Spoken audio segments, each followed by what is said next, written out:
What is going on, guys? It's Jemiah from the To the Window Sports Betting Podcast with your Degenerates Daily Digest. Welcome in, guys. We are right in the middle of it. We've got World Cup, and we've got Commissioners Cup, and a little baseball in the middle. I might look at some baseball in the middle of while I'm talking with you guys. But again, I'm going to try to keep it short, keep it sweet. Do me a favor, like the video, subscribe to the channel. Please and thank you. Not asking for nothing from you guys, man. Just a like and subscribe helps with the algorithm, helps get us out there. Subscribe to the channel if you like what we're doing. Trying to put a little extra money in your pockets. We just join the team, man. Be a part of it. You can subscribe to lots of channels. Why not this one? We're doing research, trying to make some money, trying to make a better way, trying to make $1 out of 15 cents. That's all we're trying to do. But anyway, let's get into it. I'm gonna start off with the World Cup. Yesterday sucked. Both parlays died.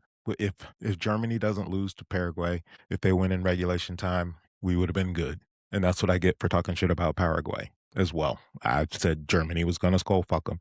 Wrong. I said Germany would win 2-0, 3-0. Wrong. Literally from the jump, they looked not interested. Is the best way I can put that. And I know soccer a decent amount, not well like some of my friends, and I but you can tell the body language, man. They weren't there. It was weird. It was a very weird looking match. But neither here nor there. We move on because it doesn't matter what you've done. All that matters is what you do next. Especially in this business, that's all people want. That's all people care about. So competitive knockout soccer is not going to get wild and crazy. Not like the group stage. And I feel like my mindset had me stuck in the group stage where good teams were doing their thing. I'm just completely disrespected Paraguay. I really did. They came, they showed up, and they are on to the round of 16. Who'da fucking thunk it? Shouts out to Miguel Almiron, former Atlanta United five-striper. Both teams can score in the knockout stage. It is cagey, though. It gets tight. These men are nervous. And you saw that with the Netherlands and Morocco, man. Just missing penalty kicks. Unbelievable. It's really exciting because I don't have any skin in the game, but man, it's squeaky bum time, as they call it across the pond, man. It is nerve wracking. I couldn't imagine like the heartbreak that these guys are dealing with. Anyway, let's get into today's card. Enough of me fucking talking stoned. That being said, we're gonna start off with Ivory Coast and Norway. I have a half a unit on both teams to score.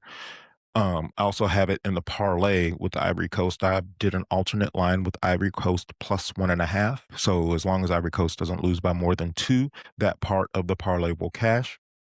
And again, I have both teams to score. The script is simple. Norway has the star power. Holland is a fucking menace. I love it.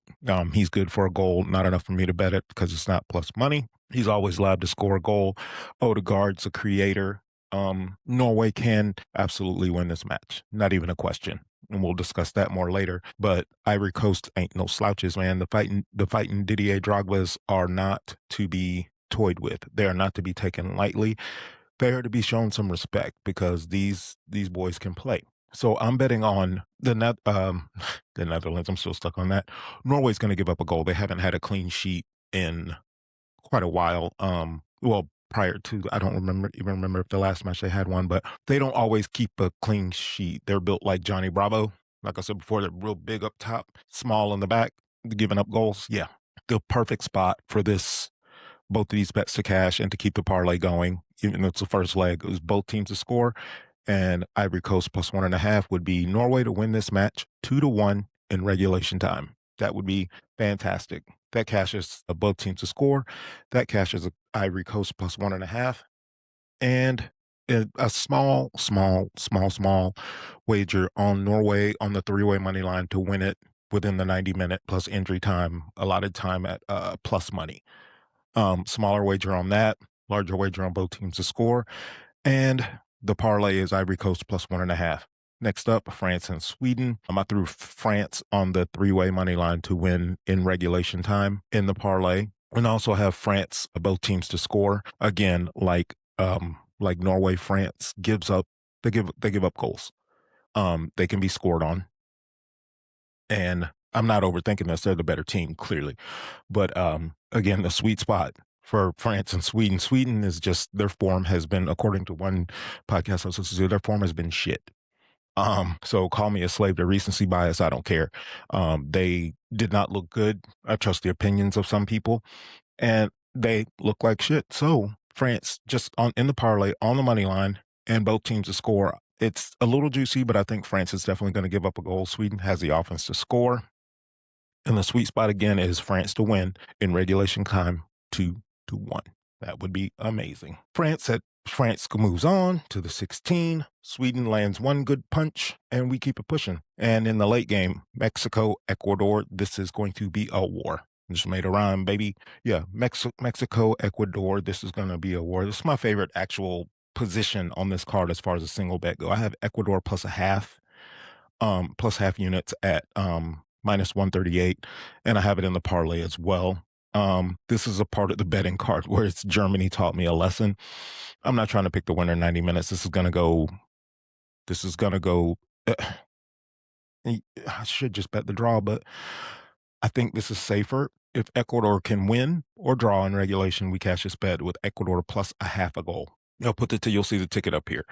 Um, but Ecuador plus the half the goal to win or draw, and this is the bet I trust the most today. And I think that's gonna about do it. I just think if you're feeling frisky, it's not quite 2-1. It's $10 will bring you back 30. $100 will bring you back 300 if you want to bet the draw. I had it in the parlay, but I took it out to keep the parlay safe, and that's what we want to do: is safety first, then teamwork.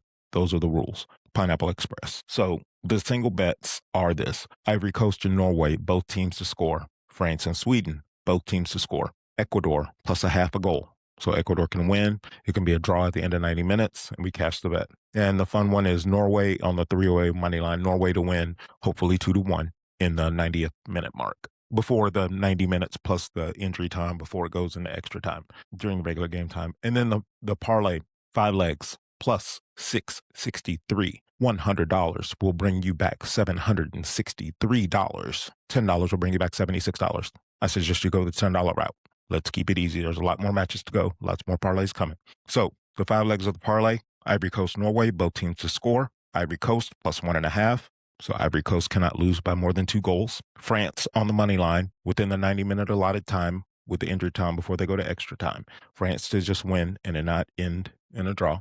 France to give up a goal because they're going to score goals. So France and Sweden, both teams to score, and Ecuador plus a half a goal. That's it, man. That is World Cup action. Hopefully we get these things to the window. Let's cash another one, man. Like, let's get it. And let's move on to the WNBA because this is the big match tonight. 1 game on the board. Aces, Liberty.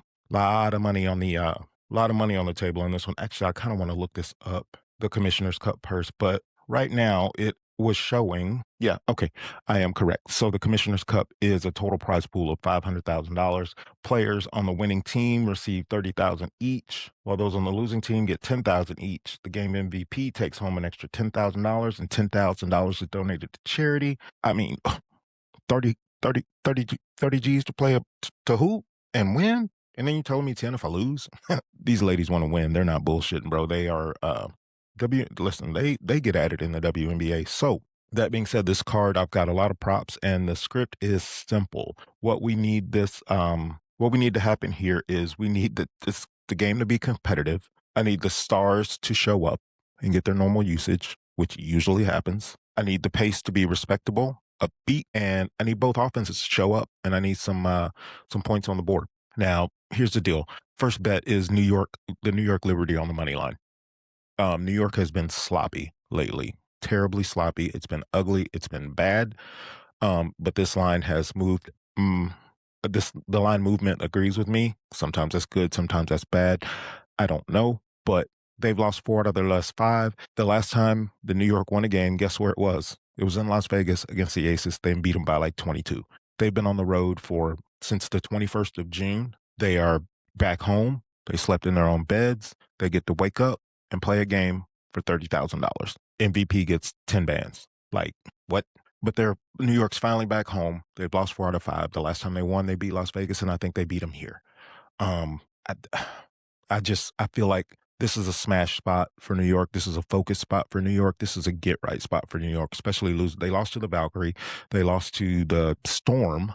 They lost to the Sparks on the last minute buzzer beater on the 30-year anniversary of the founding of the first WNBA game.